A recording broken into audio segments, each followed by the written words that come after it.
It'll take a minimum of 6 weeks in hard lockdown for the Australian state of Victoria to claw back control of its COVID outbreak. And even then, it will be a massive task, according to an epidemiologist and World Health Organisation advisor. Professor Mary-Louise McLaws is an epidemiologist at the University of New South Wales and is an advisor to the World Health Organisation, their expert panel for COVID-19. She says the record 725 cases in Victoria today are part of a long, high, stubborn peak. That's a lot of cases, and when you add them over a 2-week period, because that's double the incubation period, to get an idea of how well they're handling it this and whether or not they're getting anywhere near containment, they're up to 6,080, and it's an enormous task because every one of those 400 odd yesterday and potentially 700 today, they each have a number of contacts every day of at least up to 10 people. And if they're younger, they'll have more contacts. And looking at the breakdown by age, in Melbourne, they have 35% of all cases are 20-year-olds to 34-year-olds.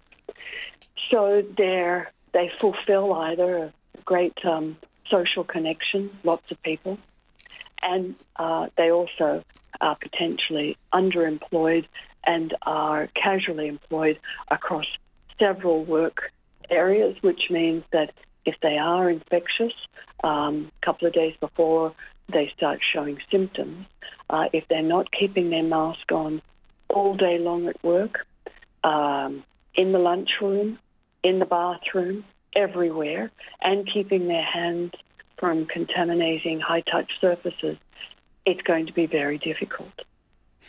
Looking at those numbers, how far off the peak do you think they are?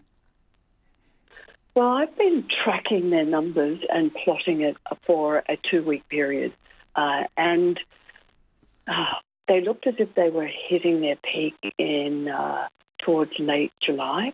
Then they dropped, then they went up again. And it's all about getting people to be tested, putting more clinics in place. Of course, you do have to wait a couple of days for the results to come through because just in July alone, I think they were doing something like 700,000 tests. To get those through all of the laboratories in Melbourne is a very, very big task. So they may be a couple of days behind. And, of course, usually in an outbreak, you plot the day of onset of illness, but we're plotting the date of diagnosis of the cases coming through the lab. So if there's a delay, then there'll be a bit of a spike or a bit of a trough while they're waiting for the cases. So they went up dramatically at about the end of the first week of July, and they've stayed at a very high level since then, and it's been stubbornly high. I do think that everybody needs to be told if they've had any exposure and they don't have any symptoms, they still need to stay at home, because we know that 100% of cases can be infectious a couple of days before they become symptomatic. And 18%, that's what we've estimated. I was in a group looking at a measure analysis. 18% remain asymptomatic the whole way through their illness. And then the rest of them, the 82%, are pre-symptomatic but potentially excreting virus a couple of days before they start getting sick, overtly ill. So you have to stay at home because you can't keep up your personal hygiene if you're excreting and you touch your face, you touch your eyes, you touch your nose. You've got to put the lid down on the toilet because you can excrete it, not in big numbers, but in your feces, and that can aerosolize. There are whole lots of reasons why it's very difficult to contain it outside the home in a crowded workplace.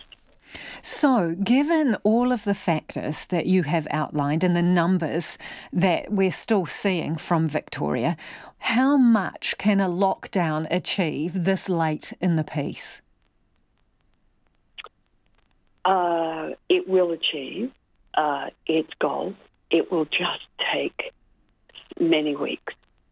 Do you know how many, Professor? What do you estimate? Well, I'd estimate at least a good 6 weeks.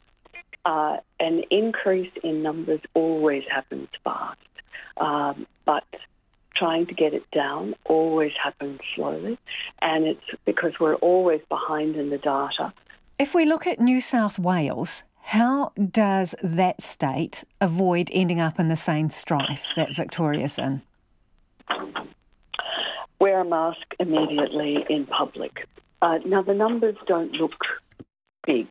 The numbers look very containable. However, they certainly did for Victoria as well. And that was Professor Mary-Louise McLaws, who is an epidemiologist at the University of New South Wales.